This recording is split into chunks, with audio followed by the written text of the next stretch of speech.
वालेकुम नाजरीन, मैं हूं आपका मेज़बान एजाज़वान और आप देख रहे हैं PPCI न्यूज़। नाजरीन, इस टाइम फैसलाबाद शहर में मौजूद हैं और आज हम बात करने लगे हैं फ़लस्तीन में हो रहे जुल्म व सितम के बारे में और जानते हैं अवाम से कि अवाम इनके बारे में क्या सोचती है। फ़लस्तीन में हो रहे जुल्म है, इसको कैसे ख़त्म किया जाए, इसकी आवाज़ कैसे उठाई जाए, क्या किया जाए, क्या आलमी ताकत जो है वो फ़लस्तीन के साथ खड़ी है या नहीं।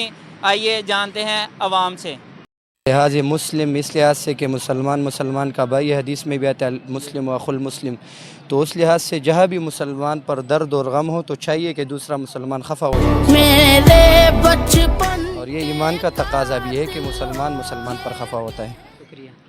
आलमी बरादरी तो हुकूमती लिहाज से किरदार अदा नहीं कर रही है, लेकिन अल्हम्दुलिल्लाह आवाम का जो जज्बा है, पाकिस्तान के आवाम का और दीगर मुस्लिम ममालिक का जो जज्बा है, अल्हम्दुलिल्लाह हम इस जज्बे पर अल्हम्दुलिल्लाह कहते हैं। लेकिन थोड़ा सा उस जज्बे पर कुछ भी नहीं होता है। अगर मुल्क के हुक्मरान और जो बड़े हैं वो इस पर थोड़ा सा वो इसके तरफ इल्तिफ़ात करे तो इंशाअल्लाह काम बन जाएगा। लेकिन इसके लिए वो जमात बनानी चाहिए, पूरा मनसूबाबंदी करनी चाहिए। तो इंशाअल्लाह वो इतने डरपोक है। कुरान मजीद में अल्लाह जल्ल शानु फरमाते हैं कि इनसे डरपोक कौम दुनिया में नहीं, क्योंकि काफिर है और मुसलमान के मुकाबले में वो डरते हैं।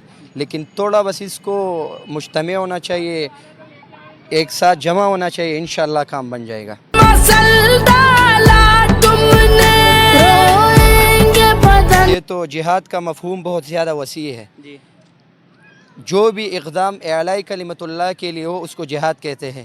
तो जिहाद हमारे लिए ये है कि हम उनकी चीज़ों से बाइकाट करें, ये हमारे हक़ में जिहाद है।